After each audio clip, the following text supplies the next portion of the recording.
sejak kebangkitannya, ulama bersama pengikut-pengikutnya istiqomah dan setia, jaga akidah dan sunnah Rasulnya. Alhamdulillah segala puji baginya, ulama bersama pengikut-pengikutnya istiqomah dan setia, menjaga agama manusia dan bangsa. Mari kuatkan niat kita, kita bulatkan tekad kita, terus lanjutkan amal kita, mengembangkan hikmah kita. Assalamualaikum warahmatullahi wabarakatuh.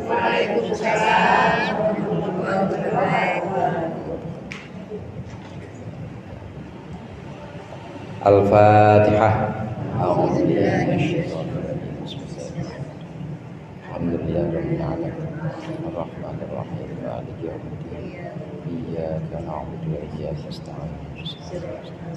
Shiratal ladzina an'amta 'alaihim ghairil maghdubi 'alaihim waladdallin.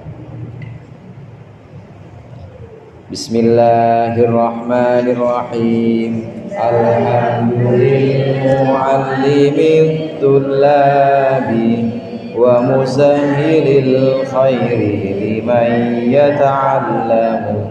Thumma as-salatu wassalamu 'alan nabi wa alihi wa sahbihi jayudahu.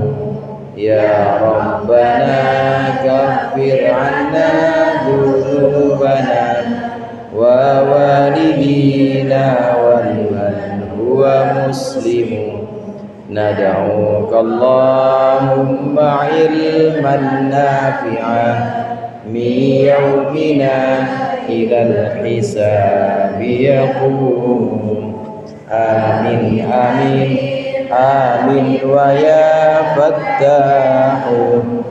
Amin amin amin wa ya alimu. Alhamdulillahilladzi ahya bi dzikrihi quluba ibadihil arifin wa amata an bawatinihim hujbal khafa'i faqamu li irsyadil ibadi ila ulumiddin.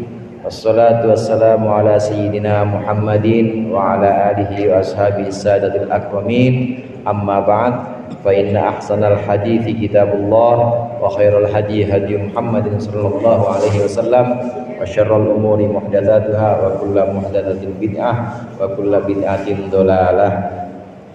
Para ibu hajah, para ustadzah, segenap jamaah Masjid Al-Abrar kaum ibu yang berbahagia. Alhamdulillah pada siang hari ini kita berkumpul kembali melanjutkan pengajian kitab Irsyadul Ibad. Mudah-mudahan apa yang akan kita baca menjadi ilmu yang bermanfaat fid dunya wal akhirah. Amin ya rabbal alamin. Bagian akhir tentang sholat yang minggu lalu telah kita bahas, hendaklah kita merenungkan makna bacaan-bacaan kita dalam sholat, dan kita merenungkan bahwa kita sedang menghadap Allah, sedang menghadap Zat yang menguasai segala kerajaan, Zat yang merawat dan menghidupkan kita serta mematikan kita. Dibayangkan betul-betul, dihayati betul-betul supaya muncul kehusyuan kita dalam sholat. Selesai pembahasan sholat, kalau dari hari ke hari, dari minggu ke minggu, begitu-gitu aja Ustaz sholat saya mah. Kalau kadang-kadang ya ingat masakan, kadang-kadang ya ingat tagihan, kadang-kadang ingat jemuran. Bagaimana itu kalau tetap gitu? Lanjut sholatku, jangan berhenti sholat. Meskipun tidak khusyuk, jangan berhenti sholat. Tetap harus dilanjutkan sholatnya. Lebih baik ya kita sholat meskipun belum dalam keadaan khusyuk, ketimbang nggak sholat sama sekali. Kalau nggak sholat sama sekali, ancur-ancuran debu, ancur-ancuran. Nah, jadi bagaimana? Tetap kita harus lanjutkan sholat meskipun belum khusyuk. Penyempurnaannya nanti pelan-pelan kita latih. Dan juga penyempurnaannya ada dalam zikir-zikir setelah sholat. Sempat saya singgung kemarin, kalau orang tua kita dulu itu selesai sholat, Astaghfirullahaladzim alladzi la ilaha illa huwal hayyul qayyum. Betul begitu, Bu? Begitu nggak orang tua kita tuh? Iya, begitu diajarkan oleh guru-guru kita. Ini untuk menyadari bahwa sholat kita masih kurang. Jadi istighfar, Astaghfirullahaladzim alladzi la ilaha illa huwal hayyul qayyum wa atubu ilaih. Astaghfirullahaladzim, kenapa lagi sholat pikirannya masih di pasar aja? Astaghfirullahaladzim, kenapa masih sholat pikirannya masih ke pengobatan aja? Enggak, itu kira-kira direnungkan maknanya. Direnungkan maknanya bahwa sholat kita masih banyak kurangnya. Oleh karena itu, di bab berikut ini pembahasan tentang zikir-zikir setelah sholat. Ini adalah zikir yang diajarkan oleh Rasulullah. Pertama, memang sholat itu mulia, dan waktu sebelum dan sesudah sholat jadi ikut mulia. Hari Jumat itu Sayyidul Ayyam, hari yang paling mulia. Maka hari yang mengiringi hari Jumat dan juga hari yang sebelum hari Jumat ikut jadi mulia. Hari Kamis ikut jadi mulia, hari Sabtu, malam Sabtu, nintar malam ikut jadi mulia juga. Karena dia mengiringi hari Jumat. Begitu juga sholat itu mulia, maka waktu setelah sholat itu mulia juga. Demikian juga waktu sebelum sholat, wudhunya kita, kemudian kita sholawatan, nunggu imam, ini waktu yang mulia juga. Antara adzan dan iqamah, antara adzan dan qomat ikut jadi mulia. Demikian juga waktu setelah sholat. Waktu setelah sholat ini juga waktu yang mulia. Oleh karena itu ada zikir-zikir yang diajarkan oleh Rasulullah, dan ini biasa diajarkan, biasa diamalkan oleh Rasulullah setelah sholat. Ada di halaman 172. Khatimatun, ketemu Bu? Kita baca sama-sama. Bismillahirrahmanirrahim. Khatimatun fil adhkaril maksurati ba'das sholatil maktubati. Rawat Tirmidhiyu an Abi Umamata qila li Rasulillah sallallahu alaihi wasallam ayyud du'ai asma', qala jawfal laili al-akhiri wa dubura sholawati al-maktubati. Khatimatun, khatimah atau penutup, pungkasan dari bab sholat ini, penutup tentang zikir-zikir al-maksurah, zikir-zikir yang maksur, zikir-zikir yang memang diajarkan oleh Rasulullah ba'das sholatil maktubati, setelah sholat fardu. Sholat maktubah kadang-kadang sebutannya, kadang-kadang sholat fardu sebutannya, atau kadang-kadang disebut sholat wajib. Sama aja dia juga, sholat fardu atau sholat wajib atau sholat maktubah. Ini adalah bab terakhir tentang zikir-zikir yang diajarkan oleh Rasulullah setelah sholat fardu. Rawat Tirmidzi an Abi Umamah. Imam Tirmidzi meriwayatkan satu hadis dari sahabat Abi Umamah. Ditanyakan kepada Rasulullah SAW, ayyud du'ai asma'u, wahai Rasulullah, ayyud du'ai asma'u, doa apa yang paling didengar oleh Allah? Qala, menjawab Rasulullah, jawfal lailil akhiri, di tengah malam terakhir, wa dubura sholawatil maktubati, dan di belakang sholat-sholat fardu. Satu hari Rasulullah pernah ditanya oleh para sahabatnya, ya Rasulullah, doa apa yang paling cepat didengar oleh Allah? Doa apa yang paling istijabah atau yang paling mudah dijawab oleh Allah?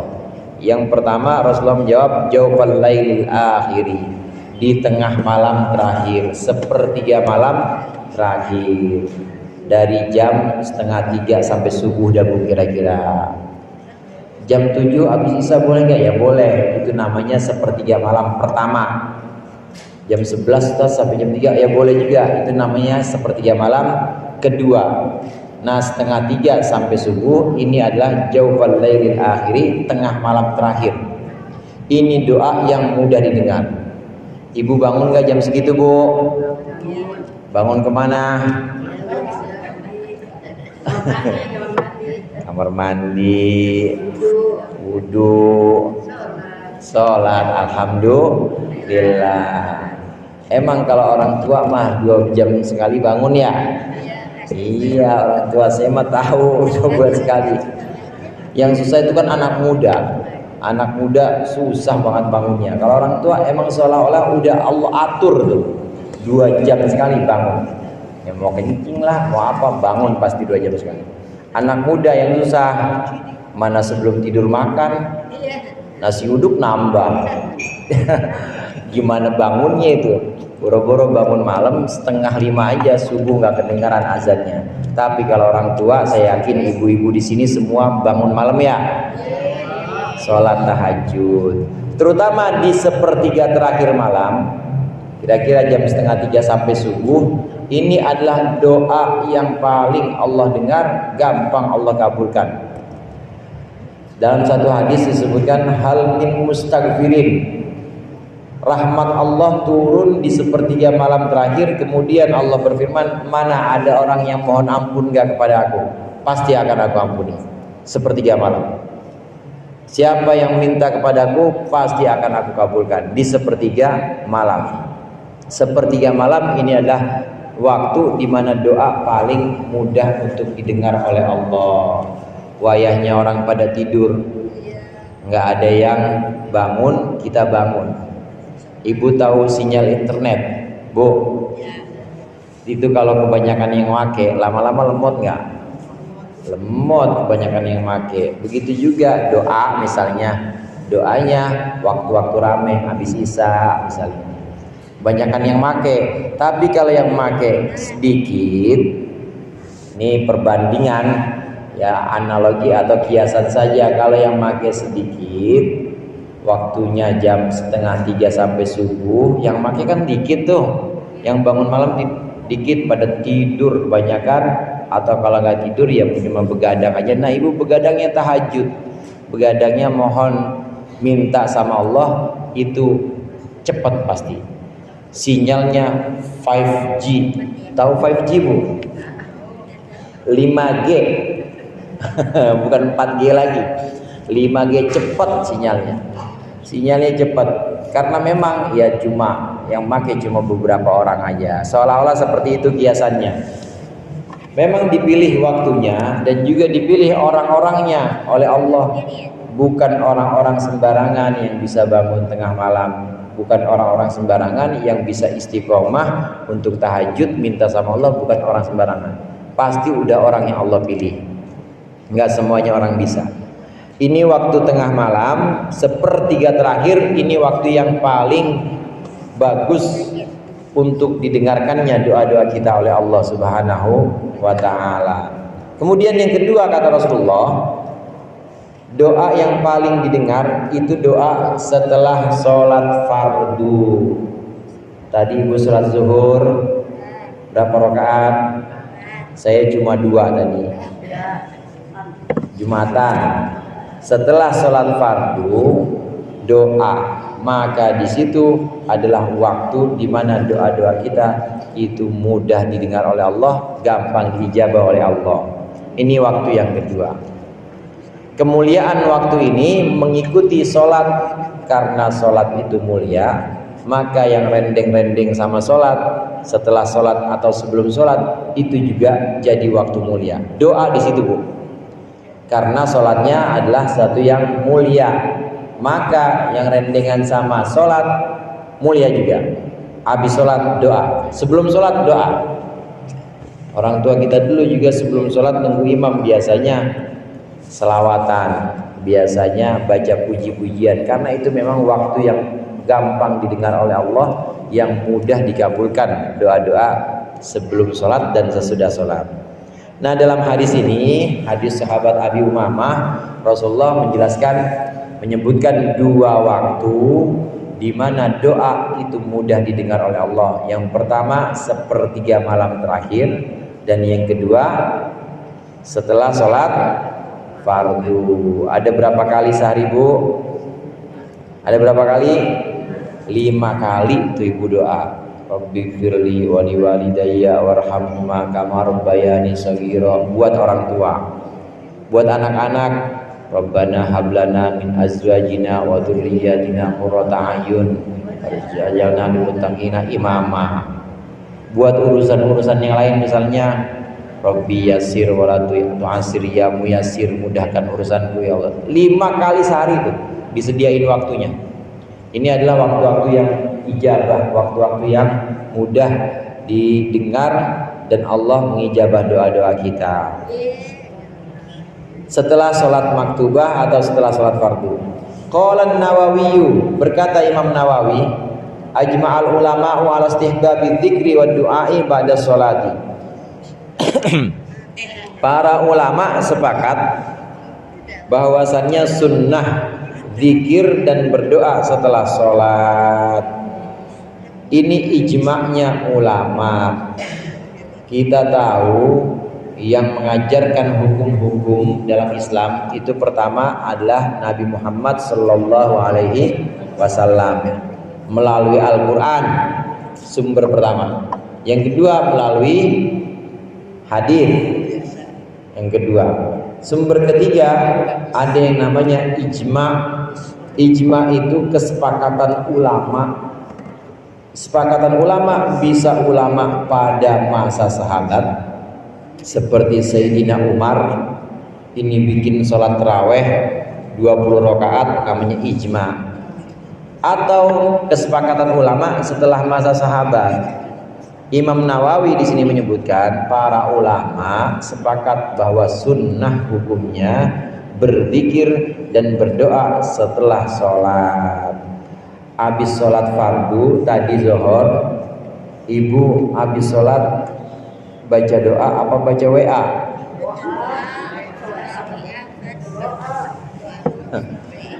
Soalnya ada orang yang habis sholat bukan baca doa tapi malah baca WA. Dia pegang-pegang HP-nya, katanya bid'ah, dia bilang. Katanya nggak diajarin sama Nabi habis sholat mah sholat aja udah, yang fardu mah sholat doang. Doa gimana? Memang doa tidak fardu, memang zikir tidak wajib, tapi sunnah. Bagusan mana kira-kira, baca doa atau baca WA, Bu? Baca doa atau baca WA? Baca doa. Mendingan mana? Mendingan bengong apa mendingan zikir? Mendingan zikir. Maka kita cari yang lebih baik. Yang lebih baik adalah selesai sholat zikir dan doa. Ijma ulama, sepakat ulama bahwa berzikir setelah sholat sunnah hukumnya. Sepakat para ulama bahwa doa setelah sholat sunnah hukumnya. Memang tidak wajib tapi sunnah. Ini kita biasakan. Di awal tadi saya katakan untuk menyempurnakan kekurangan-kekurangan kita dalam sholat. Mungkin kurang khusyuk, mungkin kita kurang, hati kita kurang merendah di hadapan Allah, mungkin kita masih mentang-mentang kita jadi orang sholat. Maka selesai salam baca zikir astagfirullahaladzim, kemudian baca doa, minta pada Allah untuk terus diberikan bimbingan atau taufik. Ini doa selesai sholat dan zikir hukumnya sunnah. Lalu apa saja zikir yang diajarkan oleh Rasulullah? Faminadz dzikril ma'tsuri ma kharrajahu Ibnu Sinniyu wa Abu Yu'la anil Barra'i. Termasuk zikir ma'tsur yang diajarkan oleh Rasulullah yang sudah diteliti oleh Imam Ibnu Sinni dan juga Abu Yu'la dari Al-Barra, bahwasannya Al-Barra, sahabat Al-Barra berkata, qala Rasulullah sallallahu alaihi wasallam, bersabda Rasulullah sallallahu alaihi wasallam, man istaghfarallaha dubura kulli salatin talata marrat, barang siapa yang mohon ampun kepada Allah selesai sholat talata marratin 3 kali, faqala, lalu dia berkata, astaghfirullah alladzi la ilaha illa huwal hayyul qayyum wa atubu ilaih, aku mohon ampun kepada Allah yang tidak ada Tuhan selain Dia, yang maha hidup dan maha memenuhi kebutuhan, maha berdiri sendiri, wa atubu ilaih, dan aku taubat kepadanya. Siapa yang baca ini 3 kali selesai sholat, gufirat dunubuhu, maka diampuni dosa-dosanya. Wa in kana qad farra minal zahfi, meskipun dia pernah lari dari medan peperangan. Wa yazidu fihi al-azima ba'da subhi wal maghribi, dan hendaklah seorang menambahkan doa tersebut atau istighfar tersebut setelah subuh, ditambahkan al-azim. Kalau selesai subuh, setelah subuh dan maghrib, astagfirullahaladzim alladzi la ilaha illa huwal hayyul qayyum wa atubu ilaih. Maghrib juga gitu, astagfirullahaladzim alladzi la ilaha illa huwal hayyul qayyum wa atubu ilaih. 3 kali. Berapa kali, Bu? 3 kali. Tapi selain subuh dan maghrib boleh juga astagfirullah alladzi la ilaha illa huwal hayyul qayyum wa atubu ilaih, enggak ada al-azimnya. Asar, astagfirullah alladzi la ilaha illa huwal hayyul qayyum wa atubu ilaih. Isya, astagfirullah alladzi la ilaha illa huwal hayyul qayyum wa atubu ilaih. Atau boleh juga kita pakai yang sempurna aja, yang biasa, astagfirullahaladzim, pakai al-azim boleh. 3 kali dibaca ini. Itu artinya direnungkan, dihayati, Bu, sambil baca sambil renungkan, aku mohon ampun kepada Allah yang maha agung, yang tidak ada Tuhan selain Dia, yang maha hidup dan berdiri sendiri. Aku taubat kepada Allah, aku kembali kepada Allah. Dibaca berapa kali, Bu? 3 kali. Siapa yang baca ini 3 kali setiap habis sholat, maka dosa-dosanya akan diampuni oleh Allah. Diampuni oleh Allah meskipun dosa besar. Di sini Rasulullah menyebutkan walau kana qad farra minaz zahfi wa in kana qad farra minaz zahfi, meskipun dia pernah lari dari perang. Kita tahu ibu-ibu ada dosa namanya dosa kecil, sogoir. Kayak apa dosa kecil itu? Dosa kecil itu kayak ngelirik perempuan. Kalau ibu mah enggak, saya ngelirik perempuan dosa. Nah, ibu ngelirik apa yang dosa? Ngelirik laki-laki dosa tuh. Atau apalagi dosa kecil misalnya, dosa kecil apa? Yang hubungannya dengan Allah, hablum minallah, dosa kecil yang hubungannya atau dosanya itu kepada Allah. Misalnya ngomong kotor, misalnya itu dosa-dosa, dosa kecil. Ngomong kotor seperti segala disebutin, dasar semut loh, itu misalnya, dasar, pokoknya semuanya keluar tuh, bun binatang. Nah, itu bisa diampuni. Dosa kecil itu sogoir namanya. Ada dosa kabair, dosa besar. Dosa besar yang pertama syirik. Syirik itu menyekutukan Allah. Jadi menyembah selain Allah, dia menyembah patung, dia menyembah dewa-dewa, ini termasuk syirik. Termasuk dosa besar bunuh orang. Termasuk dosa besar itu uququl walidain atau durhaka kepada kedua orang tua. Itu dosa besar. Dan termasuk dosa besar lari dari medan peperangan. Ada orang laki berangkat dari rumahnya, udah siap banget semuanya, senjata sudah dia siapkan. Nah, begitu ketemu musuh, belum juga dia turun ke medan perang, tapi udah kabur duluan. Oh gak, gua takut kalau begini, pulang aja, mendingan ketahuan di rumah ngopi, ada pisang goreng. Nah, yang kayak begini namanya lari dari medan perangan. Dosa besar. Dosa besar. Nah, meskipun dosa besar ini tetap diampuni lantaran baca astaghfirullahalladzi la ilaha illa huwal hayyul qayyum wa atubu ilaih. Tetap diampuni oleh Allah. Oleh karenanya waktu setelah sholat waktunya waktu yang mulia. Zikirannya zikir yang mulia juga yang diajarkan oleh Rasulullah, pakai istighfar. Oleh karenanya digunakan dua-duanya ini. Waktunya mulia, pikirannya juga mulia, maka kita gunakan dua-duanya. Ini semuanya nyatu yang bagus-bagus, maka bisa menghapuskan dosa-dosa meskipun dosa besar.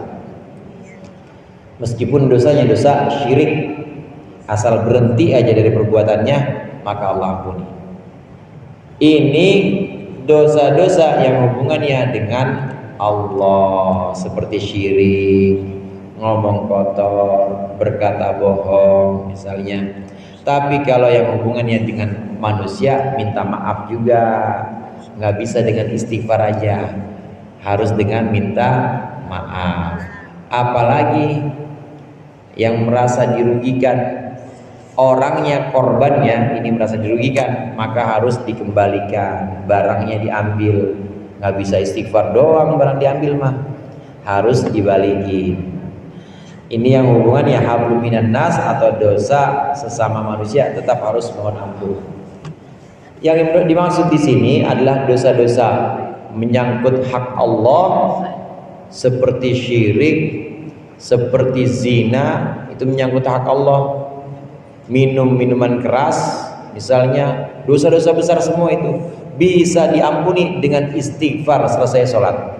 Yang penting sholatnya itu, sholatnya dan habis sholat zikir astaghfirullahalladzi la ilaha illa huwal hayyul qayyum wa atubu ilaih. Semuanya bisa diampuni meskipun dia dosa-dosa besar. Dengan demikian ibu-ibu, Allah mengampuni dosa itu bisa dengan istighfar, bisa dengan taubat juga. Adapun taubat, ya taubat itu harus memenuhi syarat. Pernah saya sampaikan juga di sini, mungkin pernah. Di antara syarat taubat itu harus ada penyesalan. Nyesel pernah melakukan perbuatan dosa, nyesel pernah syirik atau menyekutukan Allah. Contohnya. Yang kedua, berhenti. Harus berhenti. Kalau mau diampuni harus berhenti. Yang ketiga, harus selain menyesal, kemudian harus berhenti, harus tekad tidak akan mengulangi lagi. Namanya taubat harus mengandung itu, harus bertekad tidak mengulangi lagi. Bisa dengan cara taubat ini, atau bisa juga dengan cara zikir kita selesai sholat, astaghfirullahaladzim alladzi la ilaha illa huwal hayyul qayyum wa atubu ilaih 3 kali. Hapus dosanya semuanya itu. Dosa-dosa besar akan Allah ampuni dengan zikir-zikir setelah sholat ini. Sayyidina Ali karramallahu wajhah, Sayyidina Ali ini mengatakan bahwa aku heran, aku bingung atau heran sama orang kok masih punya dosa-dosa, atau orang kok masih tidak berhenti juga dari dosanya, padahal dia punya kunci penyelamat. Ditanya oleh para sahabatnya, wahai Sayyidina Ali, yang dimaksud dengan kunci penyelamat itu apa? Yang dimaksud dengan kunci penyelamat adalah istighfar. Istighfar yang pendeknya astagfirullah, itu pendeknya.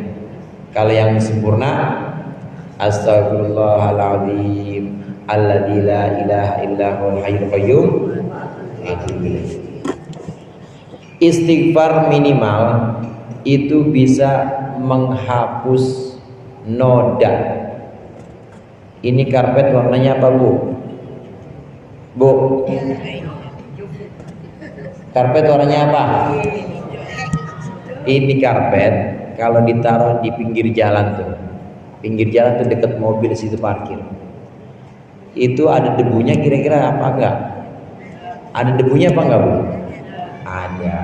Tapi kalau tiap mobil lewat atau tiap waktu misalnya habis sholat di vakum, nanti habis sholat lagi di vakum lagi, di luar karpetnya, debunya bakal hilang apa nggak Bu? Hilang juga. Tapi coba biarin karpet ini taruh luar, jangan di vakum. Sholat maghrib agak di vakum, isya terus di vakum. Ini lama-lama warnanya hijau apa nah? Lama-lama warnanya hitam buluk jadinya. Kenapa? Karena tidak ada yang vakum, tidak ada yang membersihkan. Demikian juga hati kita. Kalla bal rona ala qulubihim makanu yaksibun. Perbuatan-perbuatan yang dilakukan oleh seseorang kalau berupa perbuatan dosa itu bikin noda kayak karpet yang di pinggir jalan tadi. Debu, tahu-tahu tumpahan kopi. Habis tumpahan kopi kena lagi debu. Tumpahan kopi hujan lagi. Hujan kena lagi tanah misalnya. Makin noda, makin tebal, nggak bisa dihilangkan. Kenapa? Nggak ada yang bersihin secara rutin atau secara berkala. Nah, sholat kita sudah menghapus dosa. Demikian juga ditambah habis sholat baca apa tadi Bu? Baca istighfar, dibersihin lagi. Insya Allah kalau udah seperti itu, habis sholatnya aja ngapus dosa. Begitu sujud ada dosa yang jatuh, begitu ruku ada dosa yang gugur, ditambah istighfar, tambah istighfar lagi, habis semua ada dosa-dosa. Itu kita lakukan sehari berapa kali Bu? Berapa kali sehari? 5 habis sholat.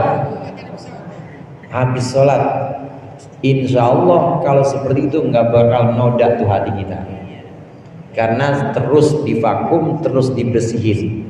Astagfirullahaladzim, astagfirullahaladzim, astagfirullah. Itu istighfar yang pendek aja.